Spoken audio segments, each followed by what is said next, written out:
Loka. Loka. Loka Cast.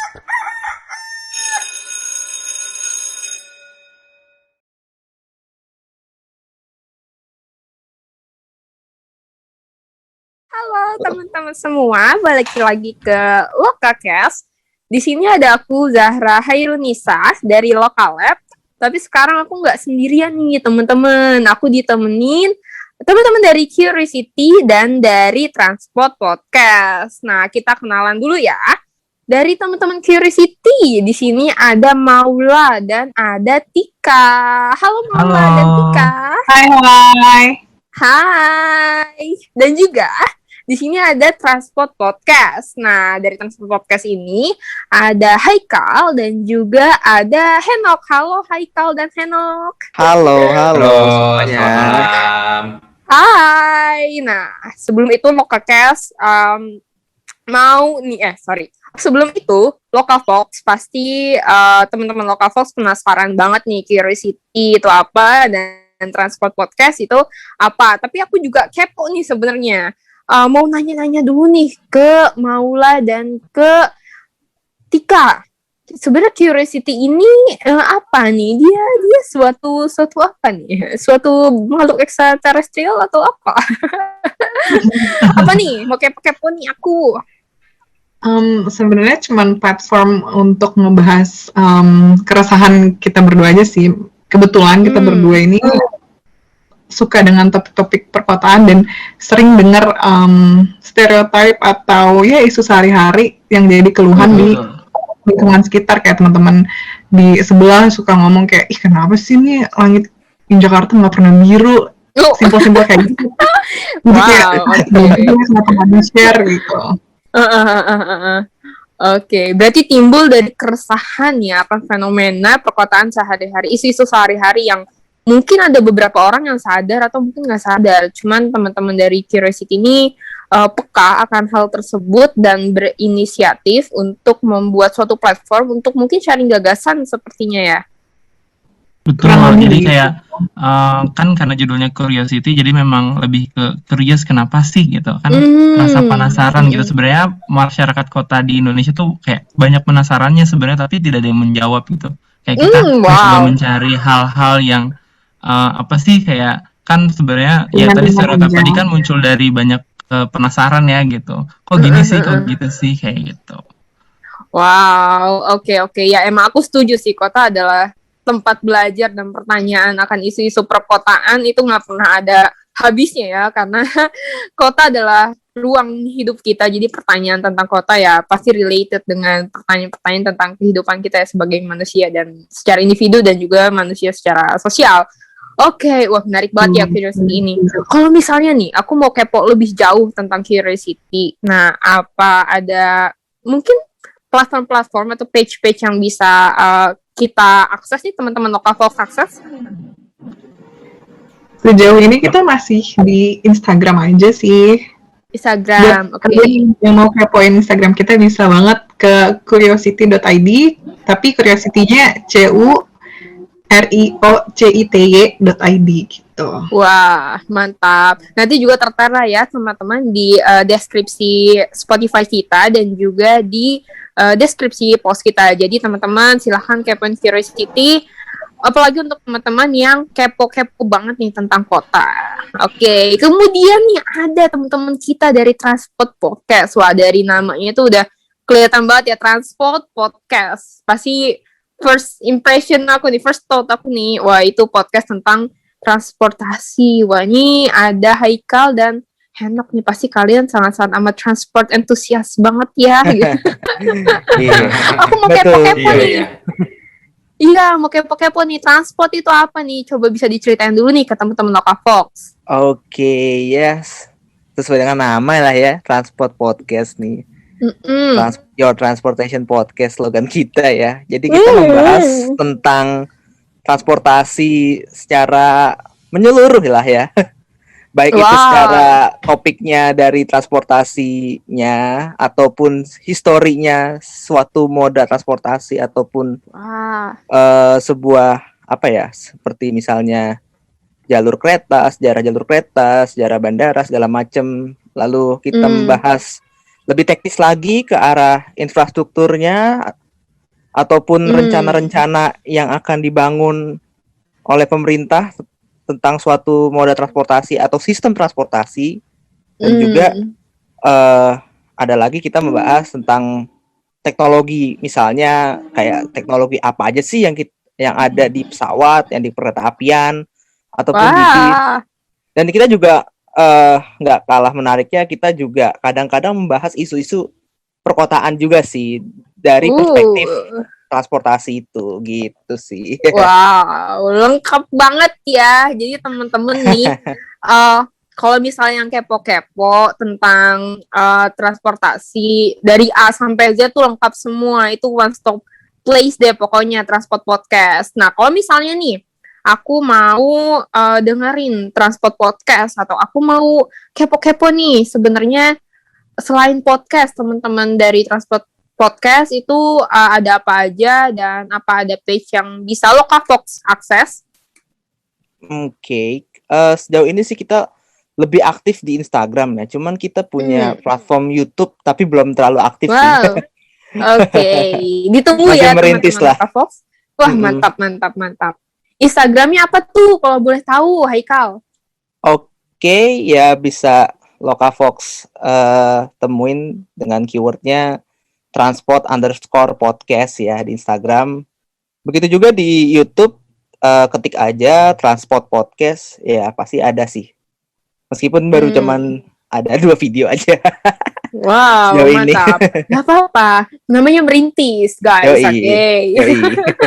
Oke, jadi teman-teman jangan lupa ya, karena perihal transportasi ini itu menarik banget ya. Maksudnya kita manusia kan pasti perlu ya untuk mobilitas gitu, berpindah dari titik A ke titik B, dan itu pasti hal-hal yang dilakukan setiap hari.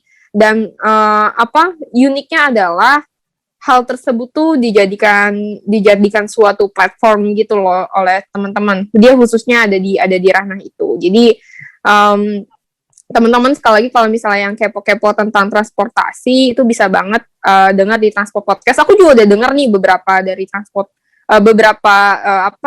podcast ya dari Transport Podcast, dan dipikir aku tuh ini akan fafifu was-was gitu. Ternyata enggak ya, Transport Podcast tuh membungkusnya dengan ringan dan seru dan asik, jadi nggak kerasa berat gitu. Jadi teman-teman Lokavox silahkan berkunjung ke curiosity.id, silahkan juga berkunjung ke Transport Podcast untuk teman-teman nih yang kepo-kepo tentang transportasi dari A sampai Z. Oke, jadi kita langsung aja nih ngobrol-ngobrol nih. Aku udah gatel banget nih teman-teman akhir-akhir ini nih.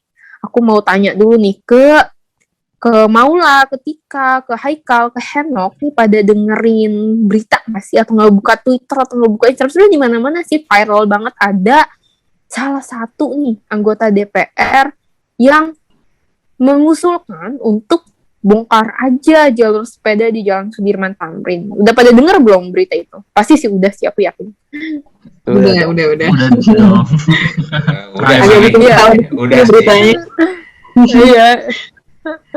Iya, itu cukup membuat geger ya orang-orang. Ada yang setuju, ada yang nggak setuju gitu.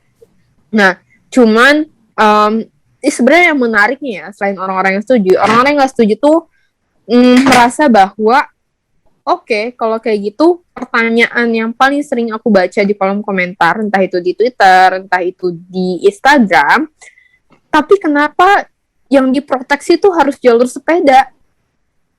Kenapa nggak mobil aja yang diproteksi? Kenapa nggak jalur motor aja yang diproteksi? Kenapa nggak sekalian aja bikin jalur khusus Harley? Gitu. Why sepeda in the first place? Kenapa kita harus memproteksi jalur sepeda di sini? Mungkin ke teman-teman mungkin ya, ada yang punya pendapat dulu nggak tentang hal ini? Boleh tuh dari curiosity dulu tuh. Tanpa sadar kita semua tuh driven untuk punya pemikiran bahwa kita kemana-mana tuh naik mobil dan naik motor. Kenapa bisa dibilang kayak gitu? Karena fasilitas, contohnya kayak kalau dalam kota itu selalu digenjot habis-habisan, jadi ya orientasinya kalau misalnya gue mau ngampus ya udah gue naik mobil atau naik motor.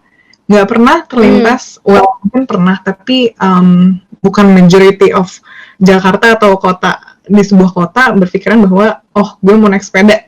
I don't think that happen saat ini di sini, karena dia untuk berpikir bahwa kita kemana-mana mesti naik mobil atau naik motor, yang menjadikan orang-orang yang mau bermobilitas untuk naik sepeda dan naik angkot dan mode selainnya itu jadi tersingkirkan, jadi kayak bisa dibilang dikucilkan. Mungkin ada juga stereotype bahwa naik angkot ya orang miskin, atau nggak kayak lo naik apa, naik sepeda setuju. orang miskin kayak gitu kan.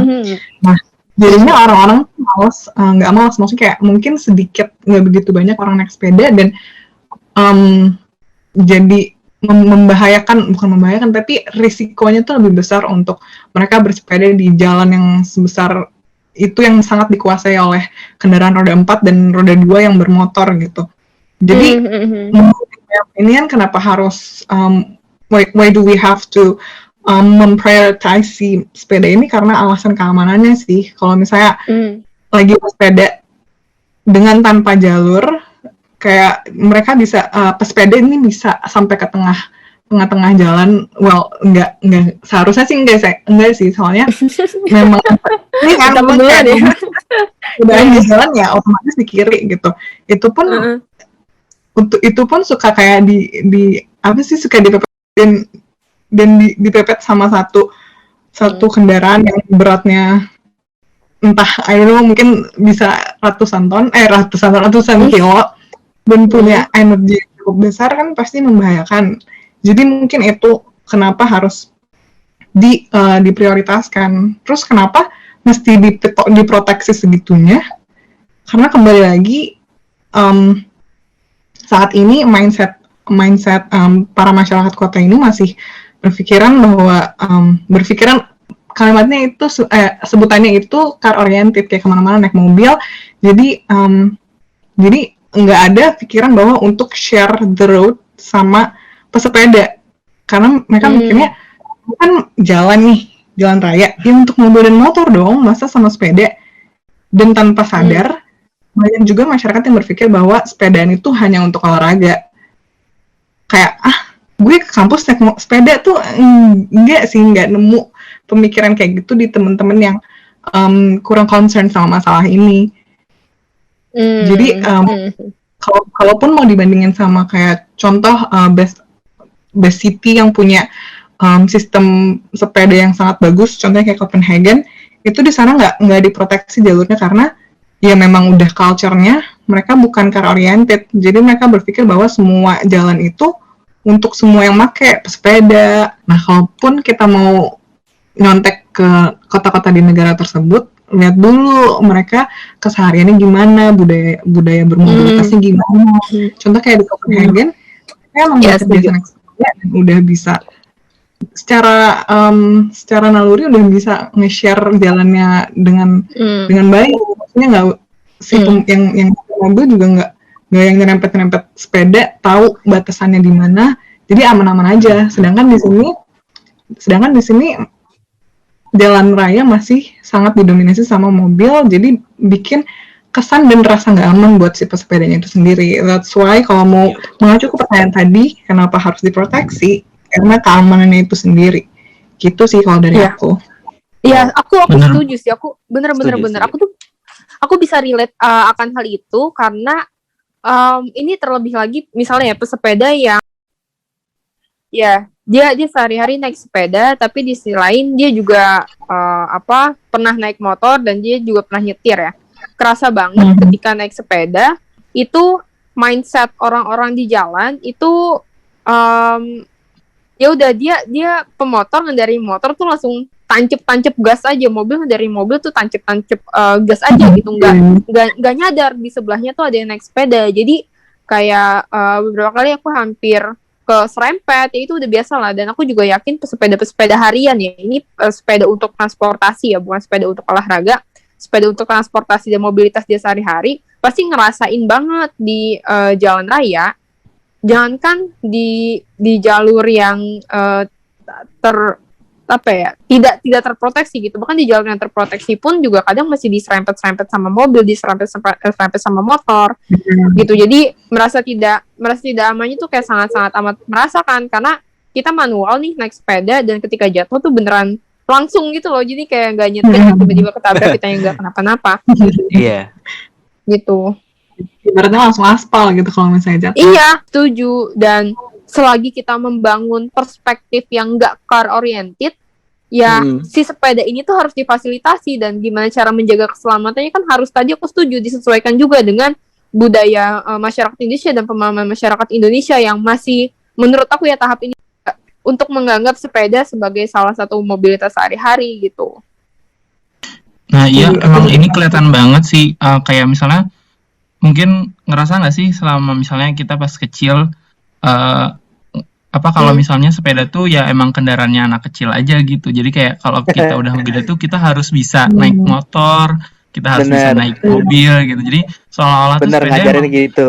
nah ya benar kan, kayak itu tuh kalau nggak salah di salah satu pakar gitu ya nyebut kalau misalnya ketika sepeda itu masih dianggap hal yang tidak dewasa atau yang sesuatu yang hanya digunakan untuk bermain-main, ya itu artinya budaya di sana belum terbangun bahwa ya sepeda tuh bagian dari transportasi loh. Jadi seolah-olah tuh ya memang sepeda tuh harus di lokasi yang ya udah main-main dalam tanda petik ya. Jadi kayak tidak punya kualitas untuk meningkatkan ya kita kehidupan, maksudnya dalam artian mobilitas atau apa gitu, kayak ya nggak di luar itu gitu. Jadi kayak dengan car oriented kita kebanyakan sih masih memahami kalau misalnya naik sepeda tuh ya harusnya di dalam lingkungan yang aman, dalam artian bener-bener jauh dari jauh dari hal-hal yang sifatnya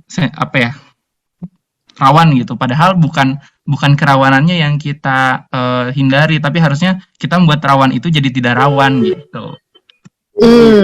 Setuju. Memang sih bener kata Maula ya. Kalau aku nambahin sedikit sih, gini, memang jadi stereotip bahwa di Indonesia ini sepeda tuh mainan waktu kecil aja gitu. Ya kayak kita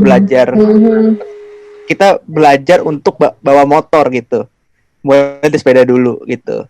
Itu tuh langsung tuh udah stereotip banget gitu, orang tua ngasih nih motor gitu. Dan itu tuh udah mengajarkan ya stereotip Indonesia ini udah selalu car oriented dan juga lebih ke kendaraan pribadi lah khususnya gitu, ke motorized transport gitu loh, lebih ke arah situ. Dan sayangnya aku juga punya contoh nih, waktu pas SMP gitu ada temen sih, dia sehari-hari gitu pergi sekolah, pulang sekolah itu dia emang mobilitasnya naik sepeda gitu sih. Oh, oke. Itu tuh dikatain gitu. Itu dikatain ngapain sih naik sepeda gitu. Ngapain sih naik sepeda? Mending naik bis aja gitu. Nah, kita nggak pernah tahu. Iya. Kita nggak pernah tahu gitu. Kenapa tuh? Nih, mungkin ini stereotip di sekolah lo ya. Mungkin kalau sekolah gua tuh orang yang naik sepeda nggak dikatain, lu masa ke sekolah naik sepeda, paling kita katain lu naik sepeda kagak keringetan apa gitu, baru jam pertama gitu. Itu artinya nggak jadi singkong itu kan hal-hal relate gitu. bahkan gue tuh ke kantor naik sepeda juga diomongin juga sama teman-teman gitu, lu kesana keringetan, gue keringetan gitu. Iya, ditanyain, aduh ribet nanti mandinya kayak gimana. Itu keringetan tuh jadi salah satu faktor sih. Cuman ya, tapi gue setuju sih, perihal mindset ya, kita keringetan lah, kita cupu, kita apa, perihal benar atau tidaknya sesuatu kan diukur dari apa yang menurut kita baik dan benar, itu kan dididik dari kita kecil ya, perihal standar benar atau tidaknya society gitu. Dan di sini gue juga jadi makin menyadari gitu. Tadi kalau balik ke pertanyaan awal, kenapa jalur sepeda harus diproteksi di Indonesia specifically, karena hubungannya tentang mindset orang-orang kita yang masih car oriented dan kemana-mana tuh slonong boy aja gitu. Dan perihal keamanan ini jadi salah satu hal sosial gitu. Iya bener, nggak bisa disamain. Tiba-tiba nge-benchmark di Copenhagen aja jalur sepeda nggak terproteksi. Ya mindset orang di sana udah tidak sekar oriented di sini gitu, dan orang di sana aware akan sepeda tadi ya. Gue meng-highlight kalimat teman-teman bahwa kita harus menyadari kalau sepeda adalah alat mobilisasi gitu. Sepeda tuh bukan hanya alat bermain atau enggak buat alat olahraga, tapi dia moda transportasi loh yang sama kayak motor, kayak mobil dan lain-lain gitu. Iya. Gitu. Aku sih mau tapi- simpulin sedikit ya. Iya, Boleh nggak nih simpulin sedikit? Boleh, mangga. Berarti intinya tuh kalau misalnya ngomongin kenapa harus terproteksi gitu, kita harus ngelihat dulu gitu dari teorinya gitu ya. Teorinya yang tahulah yang piramida kebalik itu ya kan. Tahulah ya. Tapi Nah, itu paling yang nggak tahu Coba jelasin. pendengarnya. Iya, siapa tahu mungkin kakak ada sendiri. lokal folks yang belum familiar tentang hal itu. Betul. Cuma sih kalau aku ngejelasinnya gimana? Coba lebih mendasar aja kali ya. Kalau secara di atas itu, di atas top of pyramid itu secara kebalik ya. Itu adalah pejalan kaki yang paling diutamakan. Lalu bawahnya sepeda, lalu nomor 3-nya itu public transport, lalu nomor 4-nya paling bawah itu adalah kendaraan pribadi gitu. Nah terus ya itulah dari konsep si share the road itu sih. Dan juga ditambahkan dengan adanya konsep complete street. Terus ya kalau ngomongin ke arah dari piramida itu ke hal complete street sih ya narasinya tuh udah bener gitu loh.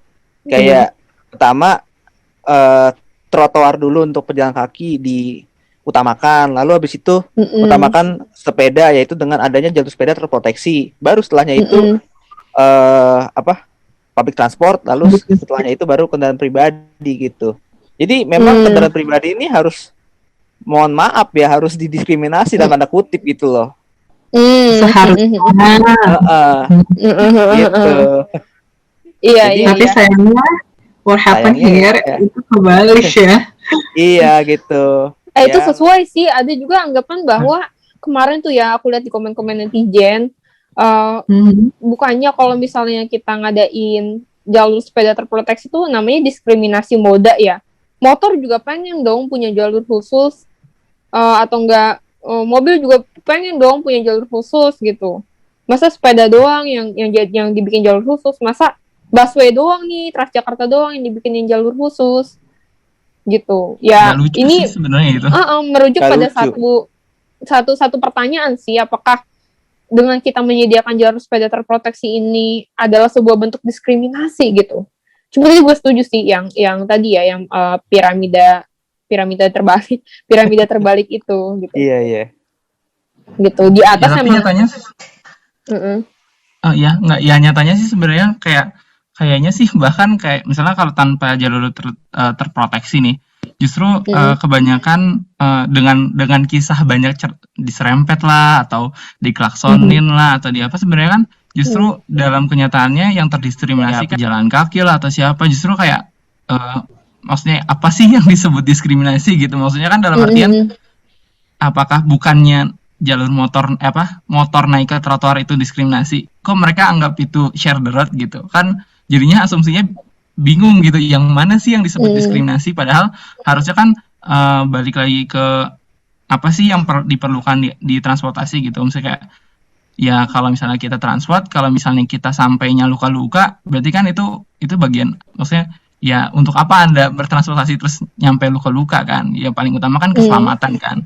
Nah ketika keselamatannya udah mulai nggak jadi aware, nggak jadi utama, ya otomatis itu jadi ya keluar dari yang, ya berarti harusnya transportasi seperti apa gitu, yang tidak mendiskriminasi itu seperti apa gitu. Jadi kebalik gitu, ketika harusnya kita nyampe, ya apakah kita harus tiap nyampe selalu ada kecelakaan seperti itu kan lucu ya gitu. Apalagi buat sepeda sama orang yang kecepatannya lambat, yang dia tidak punya, istilahnya kalau misalnya mobil atau motor kan rata-rata udah punya barrier ya, apakah mereka pakai helm, apakah di mobilnya dia punya ABS dan lain-lain gitu. Sedangkan ya kalau pejalan kaki dan pesepeda kena sedikit aja bisa mental gitu. Kayak gitu. Setuju benar-benar. Iya, jadi Benar. Makanya butuh gua juga terproteksi. Benar-benar. nah makanya Exactly. gue mendefinisikan diskriminasi tuh ini sih, untuk sesuatu pembagian jalan agar tidak terdiskriminasi ya, bukan berarti semua moda tuh dilihat sebagai level yang sama gitu. Jadi aku tuh mendefinisikan makna diskriminasi pembagian jalan itu bukan apabila nih kita nggak menyediakan semua moda kendaraan, itu kita sediakan jalur khusus, itu maka akan diskriminasi gitu. Maka dengan kita menyediakan salah satu moda kendaraan atau beberapa moda transportasi jalur khusus, itu adalah bentuk diskriminasi. Menurutku nggak bisa kayak gitu, karena balik lagi, menurutku definisi diskriminasi atau enggak itu basisnya adalah kebutuhan tiap-tiap moda transportasi. Nah, kebutuhan tiap-tiap moda transportasi itu bisa ditarik dari bagaimana si moda transportasi itu bekerja, urgensi moda transportasi itu, gitu. Dan kita bisa melihat perbedaan yang cukup kontras ya, antara misalnya orang jalan kaki dan orang naik mobil. Dari kecepatannya udah beda, dari fitur pengamannya tadi disebutin juga udah beda, gitu. Dari inklusivitasnya juga udah beda. Kita nanti kita bahas inklusif yang untuk sesi kedua. Itu udah beda gitu. Jadi kebutuhan tiap-tiap moda tuh beda. Makanya tadi kenapa di undang-undang juga disebutin bahwa si pejalan kaki dan sepeda ini harus diutamakan, karena emang dia yang paling nggak punya barrier gitu. Dia yang paling rentan dalam jalan. Kalau bahasa kasarnya kasta terendah lah gitu, si pejalan kaki dan si sepeda ini. Cuman dia justru yang harus kita masifkan penggunaannya, karena balik lagi ini kita nyambung juga nanti ke teman-teman kalau ada paradigma mengenai isu lingkungan, kemudian inklusivitas dan lain-lain, pejalan kaki dan pesepeda itu paling sustain ya, dan juga public transportasi itu merupakan transportasi yang paling berkelanjutan gitu. Makanya ini harus dimasifkan. Sobat Lokalab, Curiosity, dan juga dari kami tuh Transport Podcast kok pernah gak sih kita melihat di lapangan gitu, kan tadi kan soal sepeda dan pejalan kaki itu adalah kasta terendah gitu pada lapangan. Nah, pernah gak sih ngeliat situasi misalnya pesepeda akhirnya naik ke trotoar dan akhirnya ya antara pesepeda dan pejalan kaki akhirnya jadi saling ada adu argumen gitu. Itu gimana tuh? Pernah. Kalau itu aku merasakan sendiri. Jadi waktu itu aku lagi jalan nih. Padahal di pedestrian depan Ben Hill kan cukup besar ya, di Jalan Sudirman Tamrin depan Ben Hill. Nah, aku jalan. Nah, kemudian waktu itu tuh kondisinya lagi peak hour pulang kantor dan itu macet. Jadi biasalah jalur sepeda itu dipakai mobil dan motor, apalagi di depan Ben Hill waktu itu nggak terproteksi. Jadi ya udah tuh keisi orang naik sepeda, naik aja tuh nyelonong boy, pindah ke trotoar.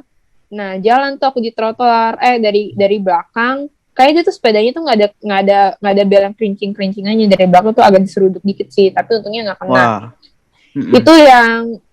Itu dari kondisi itu tuh bisa mengambil beberapa kesimpulan sih. Pertama, jalur sepeda tidak terproteksi, itu kan dipakai mobil dan motor ujung-ujungnya.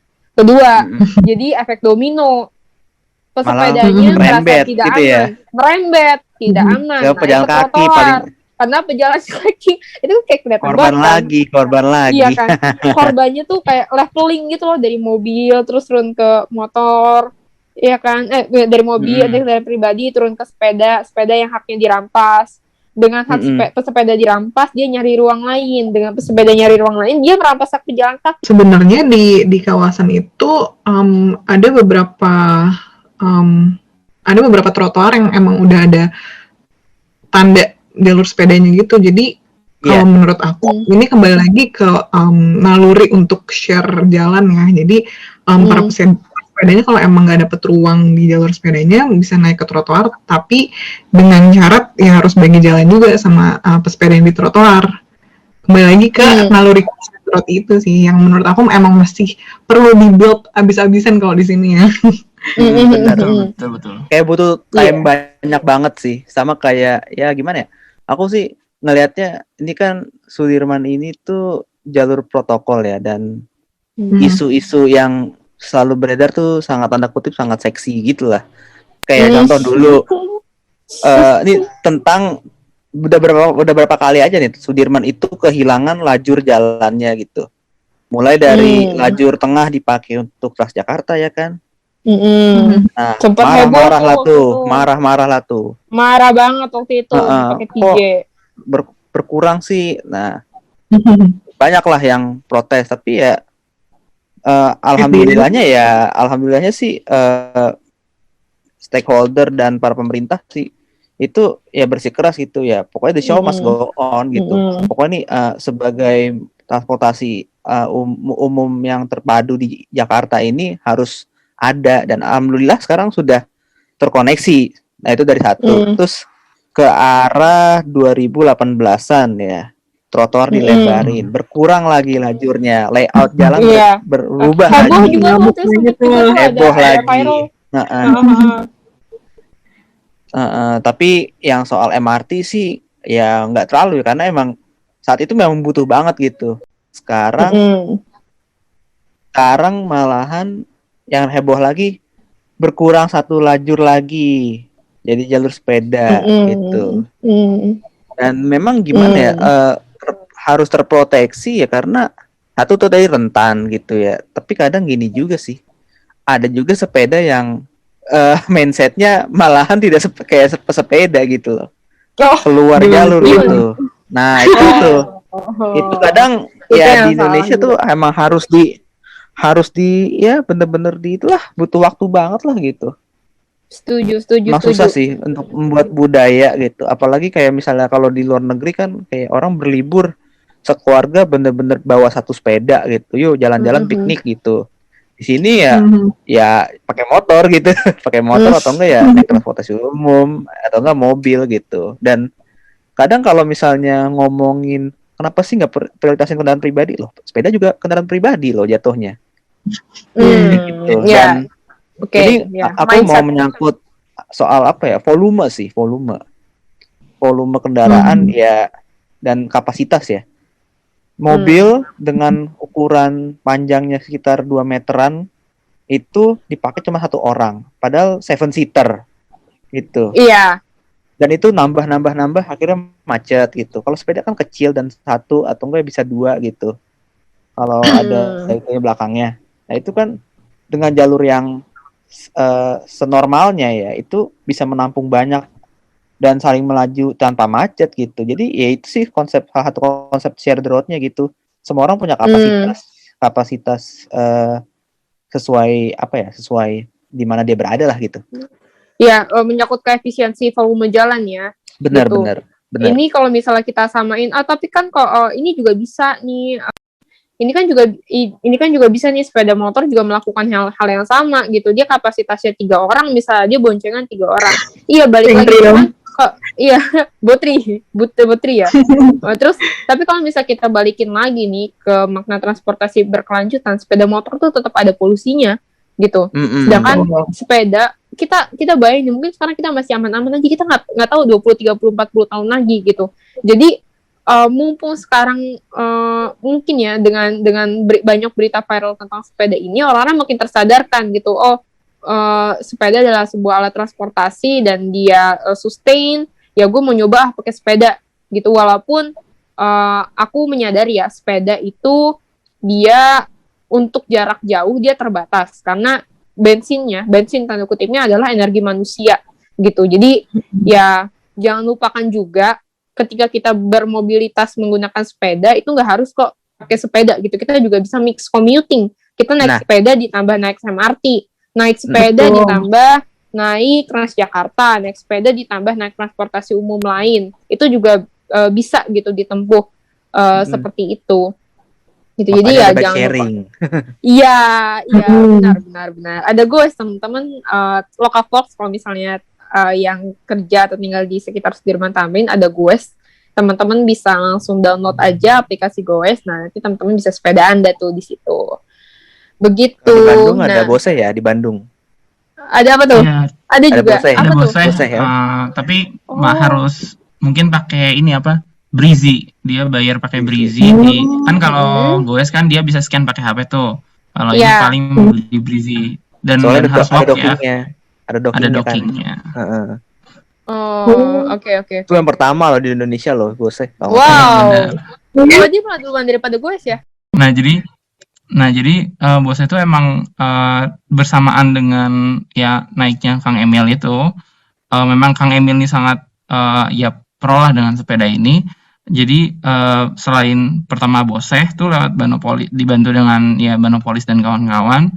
Terus ada juga nih parkir sepeda lah dan jalur sepeda, walaupun jalur sepedanya masih cat ya, yang kayak ya mana proteksi gitu kan, kayak cuma garis doang gitu kan. Cuma setidaknya itu jadi inisiasi sih di Kota Bandung untuk masalah. Jadi mungkin bagi pesepeda yang dia mengakses kantor pemerintahan sekarang itu sangat, saya sendiri misalnya di Bandung gitu ya, lumayan nyaman gitu ketika ke RSUD tiba-tiba ada parkir sepeda nih, ketika masuk ke kantor apa gitu, ada sepeda nih, itu parkir sepeda gitu kan. Jadi kayak mungkin bagusnya sempat seperti itu, cuma mungkin saat ini bukan lagi prioritas dari kepala daerah, jadi kayak stagnan lah. Oke, ini sebenarnya menarik ya bahasan. Kalau kita sambungin lagi di awal, kenapa jalur sepeda harus terproteksi? Ini dari pembicaraan kita tadi, kita ini sama-sama setuju kalau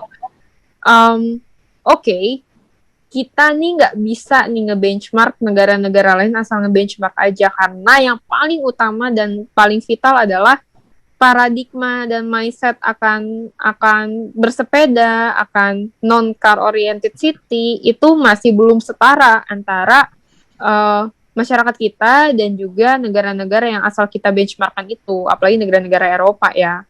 Gitu. Jadi karena mayoritas masyarakat kita itu paradigmanya transportasi atau mobilitas adalah masih kendaraan pribadi atau kendaraan bermotor, mereka banyak yang kurang aware akan kehadiran pesepeda di jalan. Di sisi lain, pesepeda dan juga mungkin pejalan kaki ya, itu paling rentan nih, kasat rendah tadi ya, untuk kecelakaan, untuk riskan gitu loh, keselamatannya terganggu. Jadi dari faktor keselamatan, yang kedua kalau kita tarik lebih jauh lagi dari faktor mindset kita nih yang masih banyak belum beralih ke non-car oriented city gitu. Nah, gimana dari teman-teman, mungkin ada pendapat lain atau menyetujui hal ini? Jujur sih, bener sih. Bener kalau secara pandangan dari kami sih ya. Kalau memang kita nggak bisa menjiplak seperti negara-negara Eropa gitu ya, atau kayak macam Copenhagen ataupun di negara Belanda gitu yang udah 100% budaya tuh udah kebentuk gitu ya. Gini aja sih, kita ini negara yang mandiri ya, kita punya budaya sendiri juga gitu. Dan ini tuh nilai historis kita juga dulu diajarin Belanda juga bersepeda gitu. Kita mau balikin kayak gitu sih. Tapi butuh waktu lama ya. Ya udah dengan cara khas kita aja gitu. Bagaimana, dan itu butuh waktu pelan-pelan banget sih. Gitu. Iya, jadi sampai setuju.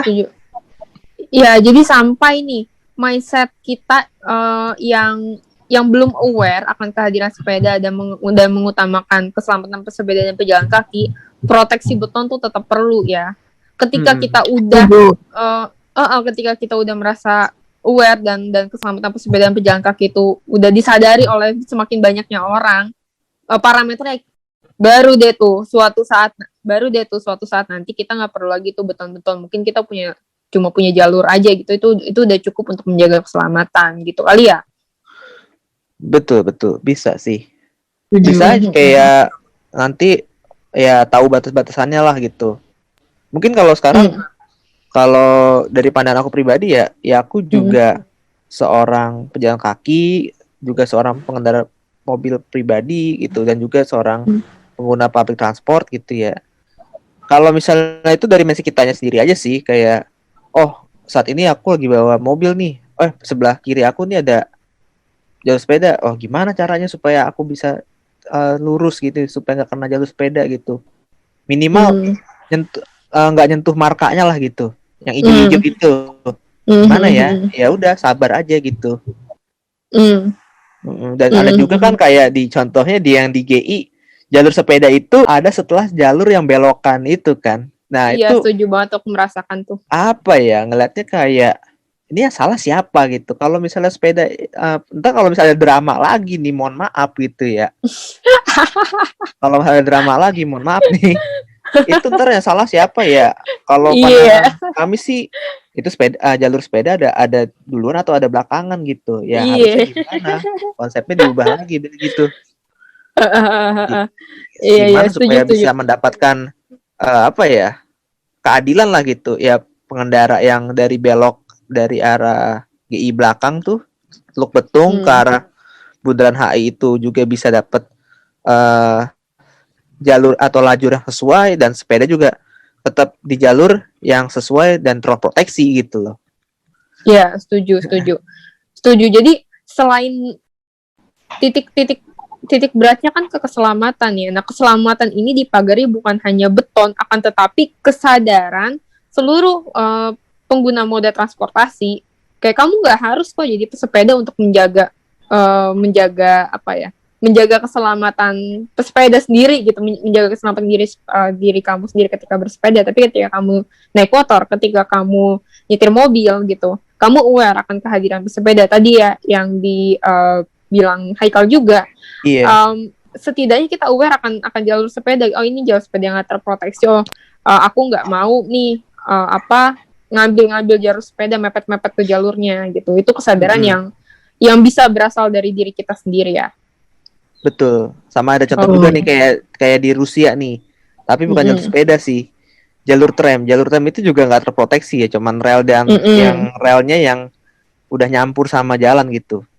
Itu tuh pasti sering dilihat di video tuh tram nabrak mobil padahal mobil yang salah gitu ya. Itu kan merugikan banget gitu orang-orang yang di tram, ngerem mendadak, begitu juga masinisnya, kayak gitu-gitulah contohnya. Itulah lebih ke keselamatan sih dan kesadaran tentunya gitu. Iya. Oke deh, wah menarik banget ya. Ini titik beratnya tadi kita ke mindset, kemudian ke kesadaran. Jadi Local Fox mulai nih dari sekarang ya, kita bareng-bareng dari diri kita sendiri nih, merubah paradigma, aware nih akan seluruh moda ya, moda transportasi, bahkan pejalan kaki, pesepeda, yang motor juga aware akan kehadiran mobil, akan kehadiran orang jalan, akan kehadiran pesepeda, yang naik mobil juga aware akan kehadiran motor, pesepeda, dan lain-lain. Sehingga prinsip share the road itu bukan hanya perihal teknis, akan tetapi perihal kesadaran kita sebagai pelaku mobilitas kota gitu. Dan kenapa dia terproteksi, balik lagi ya, karena ini nih mindsetnya dulu nih harus dibenerin gitu. Gimana kita mau memimpikan jalur sepeda non proteksi kalau misalnya kitanya sendiri masih belum aware akan keselamatan moda lainnya gitu. Jadi untuk membenarkan itu adalah kita bergerak dari diri kita sendiri ya, teman-teman Local Fox. Oke, wah menarik banget ya ini bahasan kita, seru sih. Tadi kita ngobrol-ngobrol tentang kenapa jalur sepeda harus terproteksi sampai pada mengambil kesimpulan ya tadi bareng sama teman-teman Curiosity dan juga teman-teman dari Transport Podcast. Ini wah nggak kerasa nih udah sampai di penghujung podcast kita. Mungkin ada hal terakhir yang ingin disampaikan oleh teman-teman Curiosity dan teman-teman Transport Podcast. Oke sih, kalau kami di Transport sih harapannya ya jalur sepeda transportasi ini sih sebaiknya jangan dibongkar ataupun jangan diubah lah dengan bentuk konsepnya gimana gitu. Tapi kalaupun itu harus dibongkar sih, ya cobalah layout jalanan tuh diubah juga gitu. Dan itu mungkin lebih memakan anggaran yang banyak gitu. Dan apa ya, ngelihatnya kalau begitu ya berarti udah merubah semua sikap lagi, kayak start from nol lagi gitu. Dan pendapat kami juga ya, jalur sepeda ini tuh nggak cuman sekedar jalur sepeda gitu, tapi sebagai jalur non motorized transport aja gitu ya, baik itu hoverboard atau micro mobility lainnya gitu ya, kayak misalnya Grab Wheel dan lain-lain gitu, dan semacam bike sharing ataupun skuter sharing layaknya Grabwheel itu nggak cuman buat ini sih, nggak cuman buat hiburan atau jalan-jalan aja gitu, untuk ya bermobilitas ataupun mix commuting first or last mile gitu ya. Dan juga dengan ada jalur sepeda terproteksi ini tuh kayak contohnya Starlink gitu, Starbucks keliling ya. Itu diuntungkan loh, dengan itu dia kan kayak nyeser ya, ibarat kalau bahasa bis-bis zaman dulu tuh kayak Metro Mini, Kopaja gitu, nyeser nyari penumpang. Nah, ini nyari orderan gitu loh. Dan juga kayak misalnya tukang-tukang es krim gitu-gitu bisa juga gitu loh make gitu loh. Itulah di situ ada konsep keadilan dan share the road lah gitu. Iya bener-bener kayak gitu. Kayak gitu Dan sih. juga satu lagi sih, kalau emang akhirnya mau dibongkar, tolonglah itu edukasi lebih gencarkan gitu, terutama buat pengendara bermotor, pejalan kaki, dan juga buat pesepedanya juga gitu. Iya. Kalau dari aku pribadi, aku ngerasanya aku masih optimis sih, Pemprov nggak bakal ngebongkar itu, karena ya walaupun itu usulan dari DPR, aku yakin Pemprov itu orang-orangnya sejauh ini sangat amat mendukung tentang active mobility ya. Udah mulai kelihatan mau ngedukasi, ngurang-ngurangin car orientednya. Jadi aku masih optimis, dan ya mudah-mudahan aja nggak dibongkar. Dan kalau tadi berkaca ke Transjakarta yang sempat di-mention sama Haikal, bisa kok ujung-ujungnya orang-orang nggak ngelanggar jalur Transjakarta. Jadi aku masih optimis sih. Bener sih, setuju. Jadi kayak pengenalan lah, ini mah awal kecil lah, baby step lah gitu. Buka cast.